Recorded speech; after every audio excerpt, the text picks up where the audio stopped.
The Ballast's Reckoning. From Bistro to Billionaire.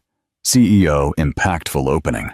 He leaned across the restaurant table, his new wife, Chloe, glittering in diamonds, and sneered at the woman he had abandoned. "It's a shame, Vivian," he crowed loud enough for everyone to hear. "Some people land promotions in super yachts in Monaco. Others, well, whatever this is." He believed she was finished, a discarded piece of his past. He thought she was nothing without him. What he didn't know was that while he was busy bragging, she was busy building an empire. And at the world's most exclusive event, he was about to watch his ex-wife step off a private billionaire's yacht, not as a guest, but as the chief executive officer, CEO. If you believe that a comeback built on genius is the sweetest revenge, hit the like button now. Humiliation at the bistro and the seed of vengeance. The aroma of roasted coffee and fine pastries usually brought comfort to Dr. Vivian Marsh. The small bistro, the lucid corner, was her one weekly splurge, a small island of normalcy in the turbulent ocean her life had become. It was here, laptop open and a warm cappuccino beside her, that she was rebuilding. Every line of code she wrote, every email she sent, was a brick in the new wall of her future. Then the bell above the door jingled, and a shadow fell across her table. "Well, look who it is," said a voice that still haunted her low moments. Vivian looked up. Her heart no longer broke. It merely seized like a car engine flooded with ice water. Trent Harrison, her ex-husband, stood there in a suit so new it looked starched. "It's an Armani," she noted with the clinical distance of an appraiser. Clinging to his arm was Chloe Vance. Blonde, bright, and blindingly expensive.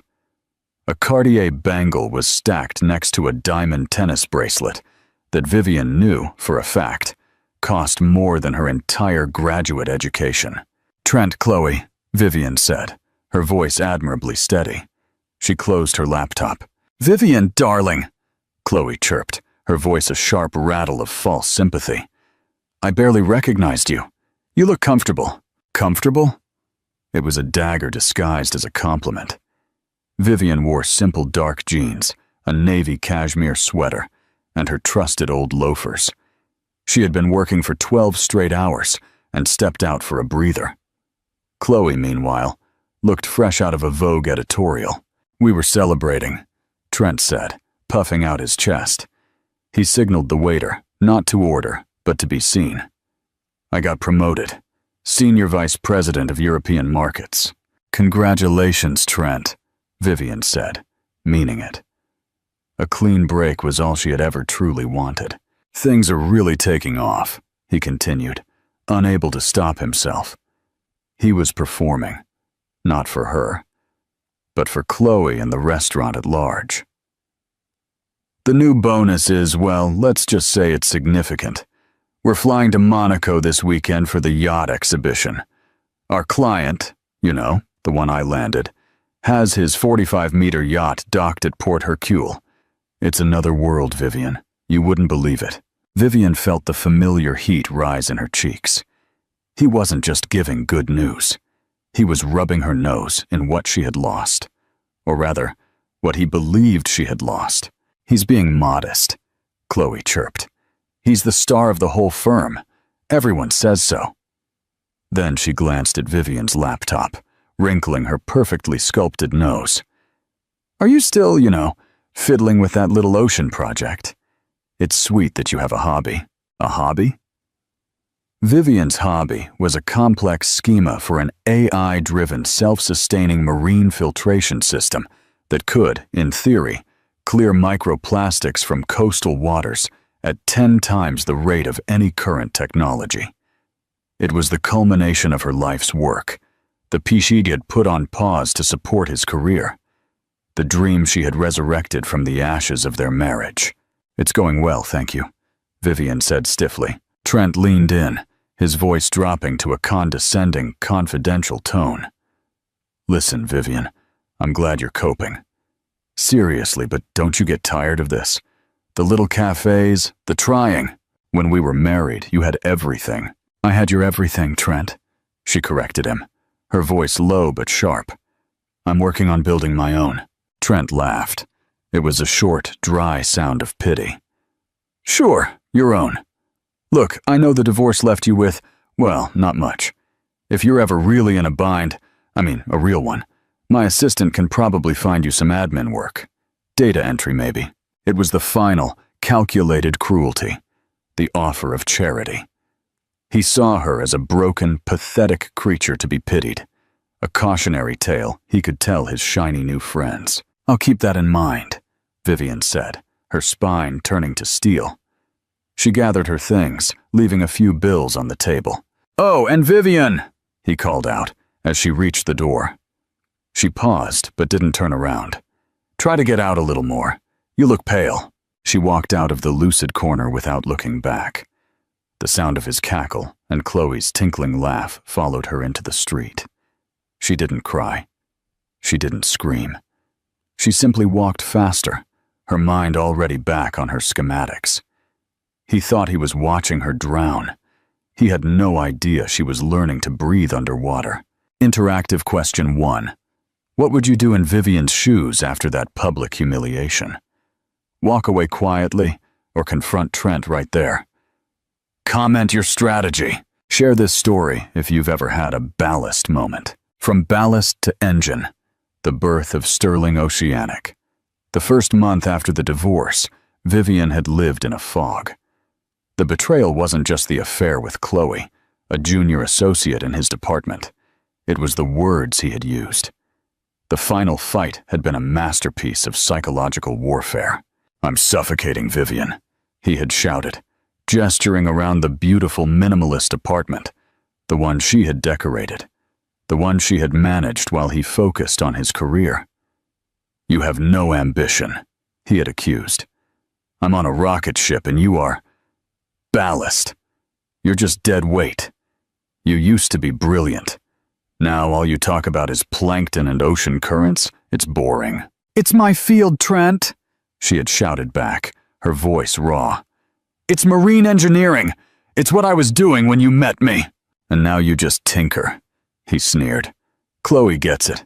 She's hungry. She understands my world. His world. A world of business lunches and quarterly reports, of stock options and promotion. She had stepped down from her own ladder to keep his stable, and now that he had reached the top, he was kicking her off. The divorce settlement was calculated and swift.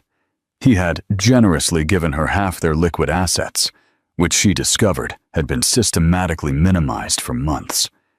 He kept the apartment, the car, the art.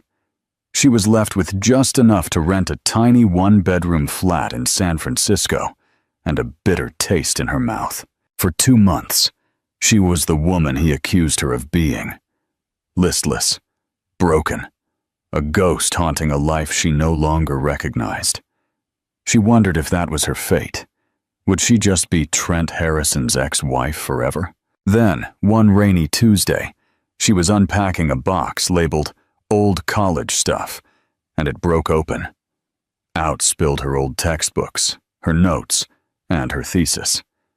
The title, underlined in red, stared up at her. Dynamic AI Modeling for Autonomous Ocean Filtration Systems.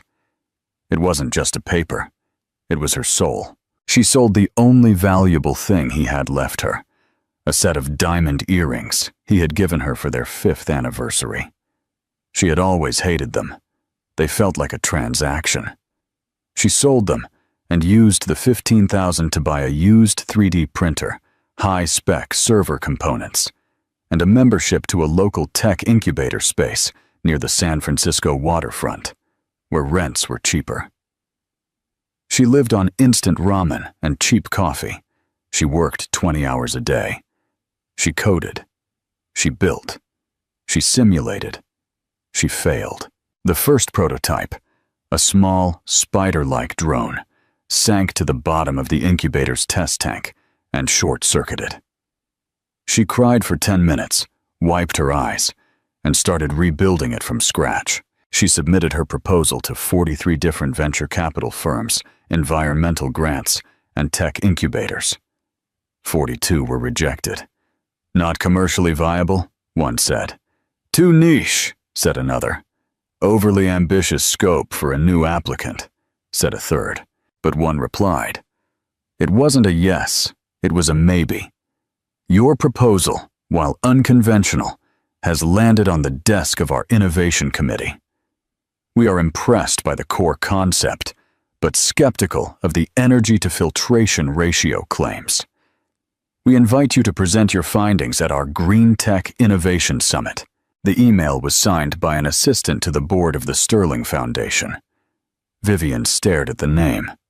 Sterling, as in Donovan Don Sterling, the eccentric, reclusive tech billionaire, the man who had revolutionized data processing in the 90s and then disappeared to invest his fortune in ocean conservation. He was a legend.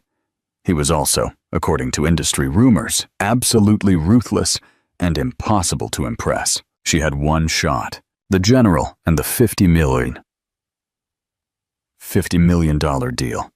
The headquarters of the Sterling Foundation was not a gleaming tower of glass and steel. It was a low, unassuming building of concrete and red wood, nestled in a pine forest near Portland, Oregon, a place that listened rather than shouted. Vivian, in her only good suit, a slightly large charcoal gray from a consignment shop, felt her hands trembling.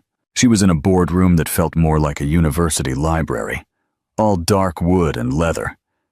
At the end of a long, long table sat Don Sterling.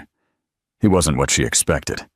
He was in his 60s, with a shock of white hair, a weathered face, and piercing blue eyes. He wore a faded flannel shirt and jeans. He looked more like a fishing boat captain than a man worth $50 billion. Ms. Marsh, he said, his voice a low growl. He didn't rise. He just gestured to the chair across from him. You have 30 minutes. My team says your calculations are optimistic. Vivian took a deep breath. My calculations are accurate, Mr. Sterling. They are just new. For the next 20 minutes, she didn't just present. She taught. She soared. She showed her simulations, her data, her CAD models. She talked about fluid dynamics, AI route finding, and biopolymer compounds that could trap microfilaments without harming zooplankton. The board members, 3 men and 2 women in sharp suits, peppered her with questions. What about the energy cost? One asked. Solved, Vivian said, swiping to a slide. It's self-sufficient. It uses micro-tidal generators. It doesn't move against the current. It thinks with it. It's not a machine. It's a creature. There was silence. Don Sterling hadn't said a word. He just stared at her, his head cocked. Finally, he spoke. You built this in your apartment. It wasn't a question. And an incubator space, she clarified. With what? Your divorce settlement? Vivian flinched. The question was too personal, too sharp. With my capital, Mr. Sterling. It was seed funding from a previous investment that failed. A small smile touched Sterling's lips. Good answer, but you're wrong about something. Vivian's heart sank. It's over. You're asking for $5 million to build a full-scale prototype. Yes, that is the projection. Wrong, he said. He leaned forward. The full, terrifying weight of his intellect and power filled the room. $5 million is a rounding error. It's not enough to build this, to manufacture it at scale, to overcome regulatory hurdles, to deploy it in the Atlantic, the Pacific. You don't need $5 million. You need 50. And you need my entire logistics chain. You're thinking like a scientist. You need to start thinking like a general. Vivian was speechless. I don't understand. I'm not interested in funding your project, Ms. Marsh, Sterling said, standing up. The board members scrambled to their feet. Vivian felt the floor drop out from under her. I am interested in acquiring it, he continued, walking around the table. I'm creating a new subsidiary of Sterling Industries. It will be called Sterling Oceanic. We will absorb your patents, your research, and your prototype. We will give you my labs, my engineers, and my ships." He stopped directly in front of her. She had to crane her head back to look him in the eye. "And you," he said, "will be its chief executive officer. No. CEO, effective immediately. Your salary will be significant, but you will answer to no one but me. You will work harder than you have ever worked in your life. You will live on planes and in labs. You will not fail. Do you accept?" Vivian's world, which had shrunk to the size of a one-bedroom apartment and a warm cappuccino, suddenly expanded to encompass the entire globe. She didn't hesitate. She didn't cry. She simply extended her hand. "When do I start?" Interactive question 2. Do you think Don Sterling is only interested in Vivian's technology? Or does he have ulterior motives? What kind of boss will an eccentric billionaire be? Comment your prediction for Trent's reaction when he hears about this. Monaco. The glorious conclusion. The next 6 months were a blur of motion. The timid, comfortable woman Trent had sneered at in the cafe was gone, forged into something new in the crucible of 100-hour work weeks. Vivian moved to Zurich, the new headquarters for Sterling Oceanic. Her first-class flights, I don't pay my CEOs to be tired, took her from engineering labs in Singapore to polymer foundries in Germany. The transformation was profound. It wasn't just the clothes, though she now wore the quiet, lethal elegance of stealth luxury, Loro Piana cashmere, and acris suits that whispered rather than shouted their worth. It was her presence. She presided over meetings with 30 engineers, all men, all older than her, and dissected their fluid dynamics reports with a precision that left no room for argument. She learned to command a room, not by being the loudest, but by being the most informed. Trent Harrison had faded into irrelevance. She hadn't thought about him in 178 days. Then, one Monday, Don Sterling called her. "Pack your bags, Vivian." "Where am I going?" she asked, pulling up her calendar. "Tokyo, Monaco," he said. "The yacht exhibition." Vivian paused. The name hit her like an unpleasant little stone. "The yacht exhibition, sir. I thought we were presenting to the ASEAN Environmental Council, and we will.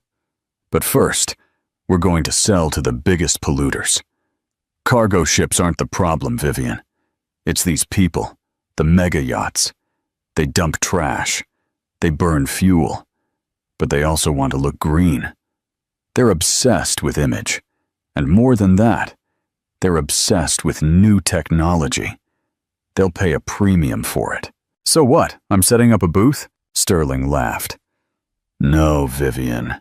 You're not setting up a booth. You are the main event. I'm docking my flagship, the Odyssey. It's the most advanced green tech vessel on the planet. And for the last 3 months, it's had your full-scale Siren prototype secretly installed. We're not just presenting data. We're showing them the results. You are no longer a scientist asking for a grant. You are a CEO closing a deal. Port Hercule in Monaco wasn't just a harbor. It was a cathedral of wealth, a forest of white superstructures and gleaming chrome. Trent Harrison was in heaven. He stood on the teak deck of the Aurelia, a 45-meter yacht that, in the grand scheme of this harbor, was respectable, but not dominant. He was a guest of a guest, but he acted like he owned the place. Chloe, in a bright yellow bikini that was a little too tight, leaned against him. "Trent, darling, the champagne is warm. Tell them to bring another bottle of Dom." "Of course, babe," Trent said, snapping his fingers at a passing waiter. He felt a surge of pure, unadulterated triumph. This was the moment he deserved. Then he saw her. She was standing on the dock, just past the security barrier, looking down at a tablet. She was dressed not for a party, but for business. An immaculate white silk blouse, tailored navy dress pants, and simple, elegant loafers. Her hair was pulled back into a neat bun. Trent's smile widened. It was too perfect. His ex-wife, his charity case, right here, at the scene of his greatest triumph. She must be here as some low-level supplier's assistant. "Oh, this is priceless," he whispered to Chloe, pointing. Chloe squinted. "Is that Vivian? God, what is she doing here? She looks like she's going to a job interview." "I have to do this," Trent said, giddy on his own power. He leaned over the polished railing of the Aurelia. "Vivian!" he yelled. The potential client Swiss banker flinched at the breach of decorum. "Vivian Marsh!" Vivian looked up from her tablet. Her face registered no surprise, no anger, no humiliation. Only cool, polite recognition. She nodded. "What a coincidence running into you here," Trent yelled, his voice dripping condescension. "A little out of your depth, aren't you? This is the deep end. You should stick to the local swimming pool." "Hello, Trent, Chloe. You look well?" "We are," Trent boomed. "We're about to sign a deal. You know how it is. This is how the other half lives, right? What brings you here, cleaning the boats?" "I'm actually here for a presentation," Vivian said, her expression unreadable. "A presentation?" Trent let out a loud, arrogant laugh. "To who? The seagulls? Don't tell me it's your little ocean project." "Something like that," Vivian said. Just then, a silence fell over their section of the dock. The polite murmur of the crowd was pierced by the sound of a different kind of engine, the electric whine of a custom-built tender. It was a $500,000 speedboat painted matte black. It sliced the water and pulled up to the VIP security gate right where Vivian stood. The security guards, who had been ignoring everyone, snapped to attention. Two men in sober dark suits stepped out, followed by a figure that made Trent Harrison's blood run cold. It was Don Sterling himself, the single most powerful, reclusive, and respected man in green technology. He was a king, and this harbor was his court. Trent's Swiss banker client gasped. That is Sterling." Sterling strode onto the dock, saw Vivian, and a warm smile broke across his weathered face. He ignored the stares and the whispers. "Vivian, darling," he said, his voice ringing clearly over the water. "Is everything ready for the demonstration?" Vivian nodded, all business. "Yes, Mr. Sterling. The new filtration metrics just came in from the Odyssey's traverse. They are exceptional." Trent's brain tried to process the words. Mr. Sterling. Vivian. Odyssey. Exceptional. It was an impossible word salad. Sterling grinned. "Told you never to bet against a good idea." Then he gestured to the waiting tender. "After you, Madam CEO. Madam CEO." The two words hung in the air. Trent's champagne glass froze halfway to his mouth. Chloe's perfect smile dissolved, leaving her face blank and slack-jawed. Vivian Marsh, the ballast, the hobbyist, the woman he had offered a data entry job, stepped onto the tender. She sat down, crossed her legs, and just before the boat pulled away, she looked up. She made eye contact with Trent. She didn't smile. She didn't sneer. She just held his gaze. It was a look of pure, cold, indifferent finality. The tender sped off, not toward a mid-level ship like the Aurelia, but toward the harbor horizon, where the undisputed queen of the exhibition was anchored, the Odyssey. It was a 100-meter leviathan of sustainable glass and teak, a technological marvel everyone had been talking about, but aboard which no one had been invited. And his ex-wife, the woman he had called boring, was heading to its deck. Interactive question. How do you think Trent will react to those two words, Madam CEO? Is Vivian's victory purely professional success or a personal redemption? Comment your thoughts. We want to hear your deepest analysis. Trent's breakdown and Sterling's cleanup. On the teak deck of the Aurelia, the silence was a physical thing. Trent Harrison was frozen, his arm still resting on the railing, the champagne glass forgotten. "Madam CEO." The two words echoed in the sudden vacuum, replaying in his mind. He couldn't make them fit. The Swiss banker, Mr. Stab, who had until now been the picture of bored politeness, now looked at Trent with a new, terrifying intensity. He looked like a biologist who had just discovered a particularly unpleasant insect species. "You know Vivian Marsh?" Stab asked. His voice was no longer bored. It was a cold, flat sheet of steel. Trent, still trying to salvage the situation, puffed out his chest. "Know her? Of course, I made her. She's my ex-wife." He said the last two words with a familiar dismissive arrogance.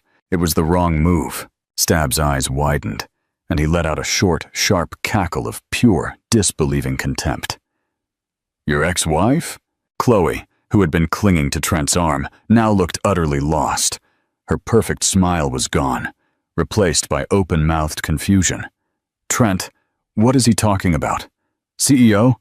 That's impossible. He must be mistaken. She's nothing." "As the new CEO of Sterling Oceanic," Stab cut in, his voice slicing the air. He pointed to the tender, now a black dot, speeding toward the Odyssey. "Her Little Ocean project, as you so charmingly called it, is a patented AI-driven filtration system that is about to become a mandatory installation on every commercial vessel on Earth." Stab stepped closer.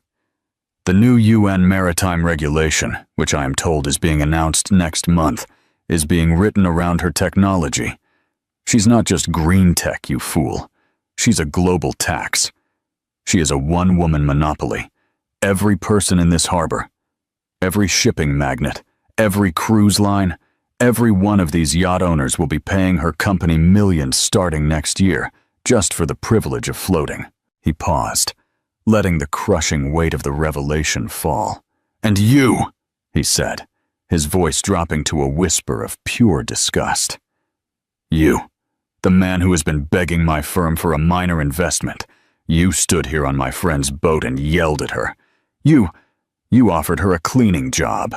Trent was speechless. He could only stare. "That's the point," Stab snapped.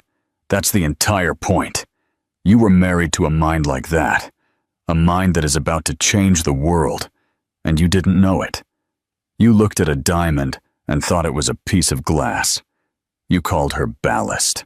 Stab straightened his tie. His face was a mask of finality. "Our meeting, Mr. Harrison, is terminated. My firm's potential investment is also terminated. I don't do business with fools. It's bad for the portfolio. You are an embarrassment, a liability." He turned and walked away. Trent stood there. He looked at Chloe. She was staring at him, her face pale, her eyes wide. The cold swiftness of calculation was evident. She was assessing her losses. "Trent," she said, her voice utterly flat. All the sweet cooing was gone. "Chloe, honey, listen," he began, trying to reach for her arm. It's a complication. It doesn't mean anything." She took a physical step back from his hand, as if it were covered in grime. "You are a fool," she whispered, her voice laced with a venom that chilled him to the bone. "You had her, and you let her go from me." The implication was clear. She herself was a terrible investment, and she was furious at him for making it. "Get me another drink," he snarled, a desperate, pathetic attempt to reassert his dominance. "Get it yourself." She snatched her designer handbag from the deck chair. With one last withering look of contempt, she turned and walked away from him. She headed toward a group of Italian men near the bar who had been watching the entire exchange, a predatory smile already forming on her lips. She was already liquidating her assets and looking for the next host. Trent Harrison was left completely, utterly alone on the deck, surrounded by laughter and music. The champagne in his hand was warm and watery. He looked across the harbor toward the Odyssey, lit up like a floating palace, a beacon of a power he could never, ever touch. He hadn't just lost his ex-wife, he had thrown her away. He had thrown away the key to the entire world. All because he was too arrogant, too small, and too blind to see what was right in front of him. The toast to the currents. On the aft deck of the Odyssey, it wasn't a party space. It was a theater of innovation. The sun was setting over Monaco, casting the super yachts in rich golden light. But here, on Don Sterling's flagship, the lighting was a cool electric blue. Dr. Vivian Marsh stood at the podium. She was not the woman from the cafe. She was the CEO. The problem, Vivian began, her voice perfectly modulated, has always been scale. We talk about cleaning the oceans, but we do it with nets and barges, like trying to empty a stadium with a teaspoon. We have been treating the symptoms, not the system. She clicked a remote. The screen behind her lit up with a dynamic 3D model of the Atlantic Gyre. The siren system doesn't attack. It adapts. It doesn't fight the currents. It thinks with them. It's not a filter. It's an AI-driven autonomous marine ecosystem. She displayed the results on a screen from the Odyssey. The ship had been deliberately following a cargo route. "This is the water we took in," she said, showing astonishing levels of microplastics. "And this," she said, her voice dropping, "is the water we released." The pollutant numbers were 0, all of them. But a new meter had appeared. Oxygenation and phytoplankton viability. Both were up 15%. A gasp, a collective intake of breath, swept through the crowd. "We are not just cleaning the ocean," Vivian said, her voice ringing with the unbreakable conviction of truth. "We are healing it. The S-1000 is not a cost. It is the future of maritime viability. It is the price of admission to a planet no longer willing to wait." She paused. "The new UN maritime regulation, which my team and I helped draft, will be presented next month. A system like this will not be optional. My team at Sterling Oceanic is now taking pre-orders for the first wave deployment." The next hour was a blur. Vivian secured letters of intent and firm orders, totaling over $900 million. She finally made her way to the bow, seeking a moment of silence. Mr. Stabb was the first to reach her. "I must apologize. Your vision, it is magnificent," he told her, his face flushed. The Greek magnate, Stavros, yelled over his shoulder, "I want 20 units. I'll pay a 50% premium for expedited delivery. We'll retrofit my entire fleet." She handled it all masterfully. She was precise, charming, yet not warm. Brilliant, yet not arrogant.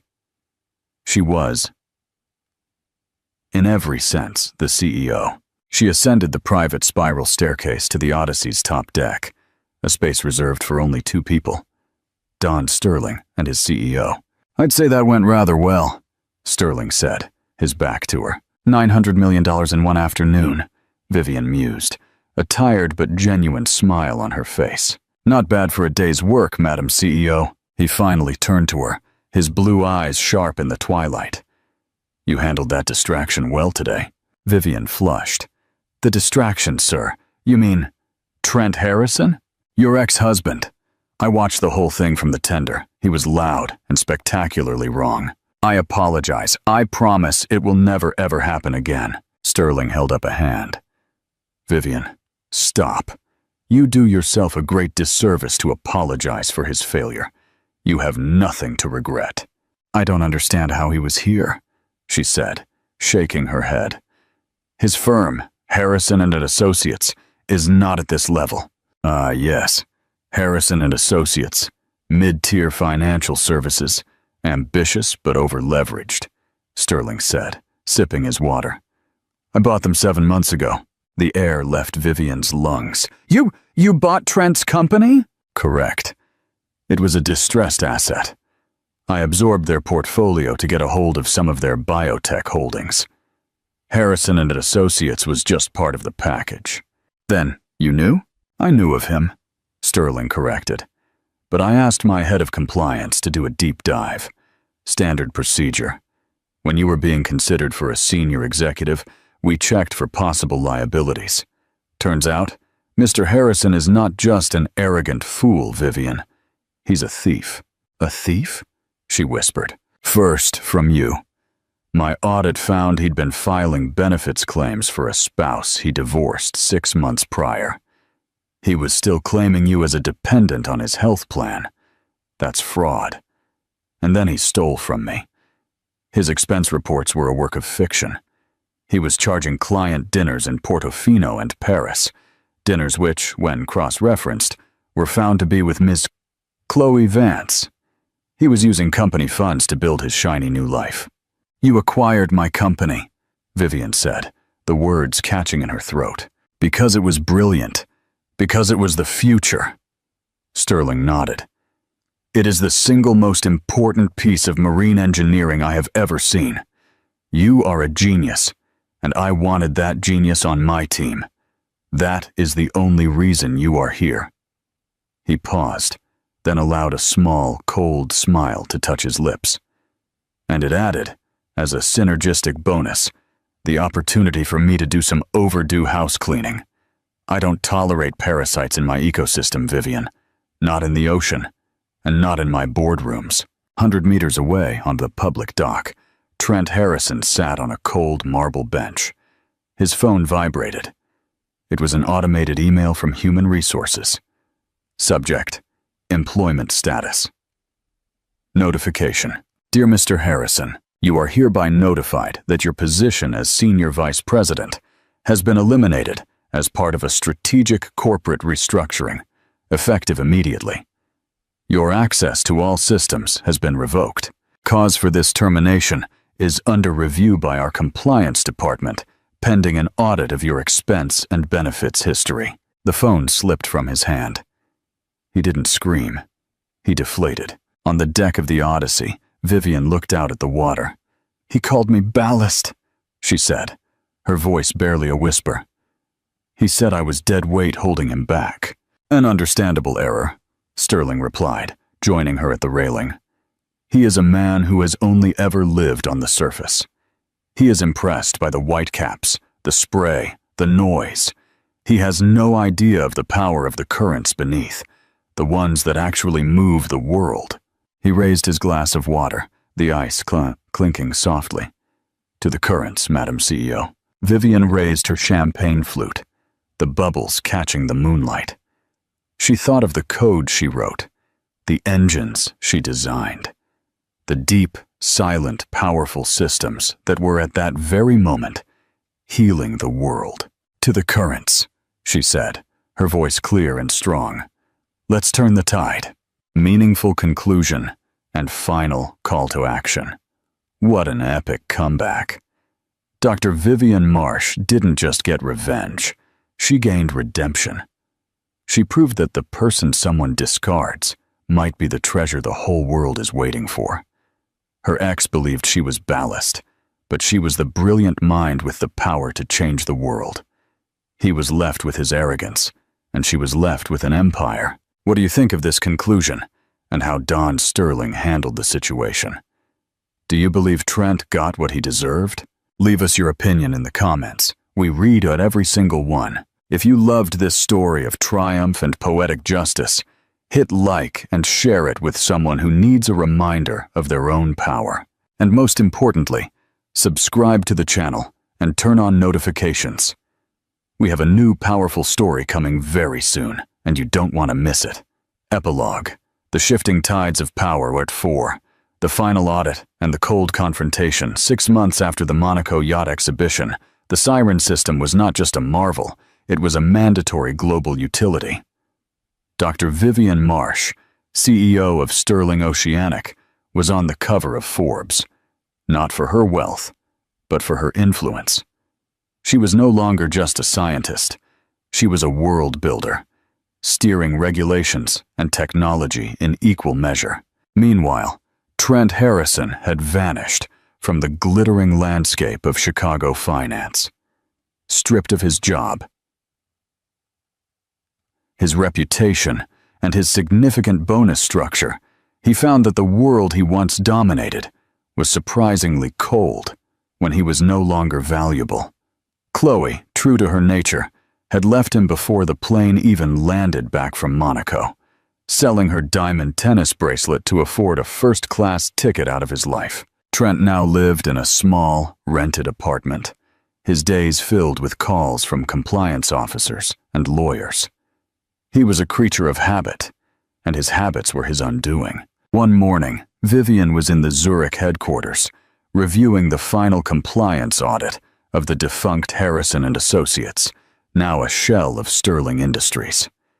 The head of compliance, a woman named Ms. Thorne, placed a single, damning folder on her desk. "This is the final report on Trent Harrison, Madam CEO," Ms. Thorne said, her voice crisp. "The audit confirmed substantial misuse of company funds. We are pursuing civil restitution for over $500,000. However, the most egregious fraud was the continued claim of spousal benefits long after the divorce was finalized. Since this directly involves you and our corporate health plan, it requires a statement." Vivian picked up the folder. Inside were copies of medical forms, signatures forged by Trent, claiming that she was his dependent.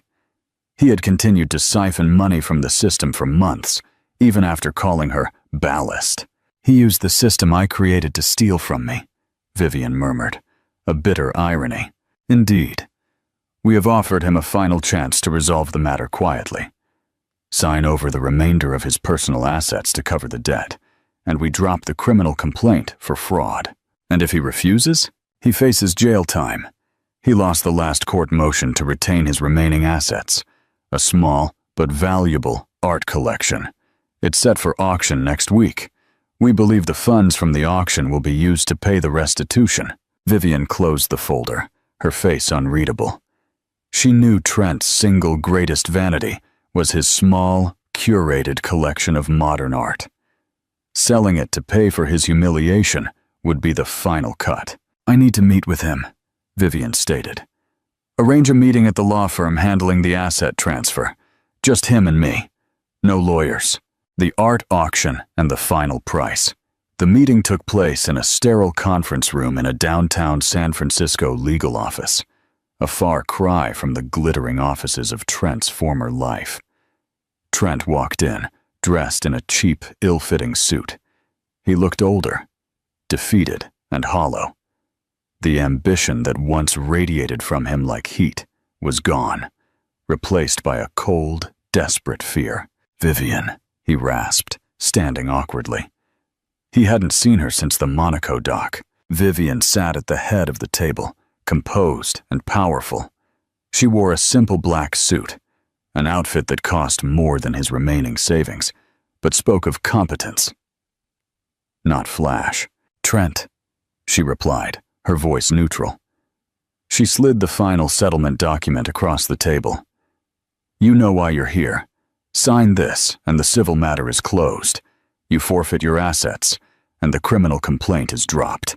Trent stared at the document, his gaze lingering on the line item for the art collection forfeit. "You're taking the art," he whispered. "You know what that means to me." "It means you pay your debt," Vivian said, meeting his eyes. "You accumulated that debt by lying, Trent. Lying to me, lying to the firm, lying to yourself. You stole from the system and you're paying the price." "It was just a few forms, Vivian. Everyone does it. You're the CEO of a billion-dollar company. You could make this go away with one phone call. You want to ruin me over a hobby?" The word hobby hung in the air, a cruel echo from the past. Vivian stood up, leaning her hands on the table. Her voice was quiet, but it carried the authority of the deep currents she now commanded. "No, Trent, I don't want to ruin you. You did that yourself. But I am here because you need to understand the difference between value and worth." She paused, letting the silence build. "You called me ballast. You discarded the work of my life, the core of my being, as a hobby. You valued a corporate title and a diamond bracelet more than integrity and commitment. That was your choice. You thought my worth was tied to your career. You were wrong." She tapped the folder containing the audit. "Now look at this. You have been caught stealing. Your ambition was fueled by fraud. You are losing your precious art collection to pay for the hobby you mocked. The price is your pride. The final price is the consequence of your choice." Trent's facade finally cracked. He buried his face in his hands, defeated. "I'm sorry, Vivian. I never thought it would come to this." "The moment you called me ballast, it was already here," she replied, her voice softening slightly, not out of pity, but finality. "Sign the papers, Trent." He slowly raised his head, his eyes red. He picked up the pen and with a shaky hand signed his name, officially relinquishing his last tangible claim to his former life. Vivian didn't take the pen. She didn't say goodbye. She simply gathered the signed documents. "Ms. Thorne will handle the transfer," she said. She walked toward the door, paused, and looked back at him. "And Trent," she added, "when you're ready to rebuild, start with honesty, not ambition." Then she was gone, leaving Trent alone in the sterile room to face the full silence of his failure. The curator's gift and the new current. The day of the art auction, Vivian didn't attend. She was in Oslo, signing a landmark environmental treaty. However, she had sent Ms. Thorne with specific instructions. The auction proceeded. The final, desperate vestiges of Trent Harrison's vanity sold off piece by piece to satisfy his debt to Sterling Industries. The final hammer fell. The debt was settled. Later that week, back in Zurich, Ms. Thorne reported the successful transaction. "The money has been returned to Sterling Industries, Madam CEO. Your instructions regarding the Ames Denton bronze were followed." "The small wave?" Vivian asked, recalling the piece. A simple, elegant bronze sculpture of a breaking wave that Trent had always called too subdued. "Yes, it was purchased, as requested. It is now registered as an asset of the Sterling Foundation." Vivian smiled, a quiet, knowing smile that reached her blue eyes. "Good. Have it delivered, not to my office, but to the Southport Marine Science Center in Maine." Ms. Thorne raised an eyebrow. "Is that a donation, Madam CEO?" "It's a gift, Ms. Thorne," Vivian clarified. "It's a small piece of art for the children's study area. It should be placed next to the tidal pool exhibit, a constant reminder that the true power of the ocean is not in the size of the waves, but in the strength of the current beneath them." Vivian turned to the panoramic window of her office, overlooking the vast, technologically advanced testing facility of Sterling Oceanic. She wasn't standing on the deck of a yacht, but on the bridge of a global movement. She had achieved more than revenge. She had achieved vindication. She had turned the ballast of her own life into the foundational material for the world's future. Her story was complete. Not with a diamond or a title, but with the quiet, powerful knowledge that she had chosen integrity, and integrity had ultimately won.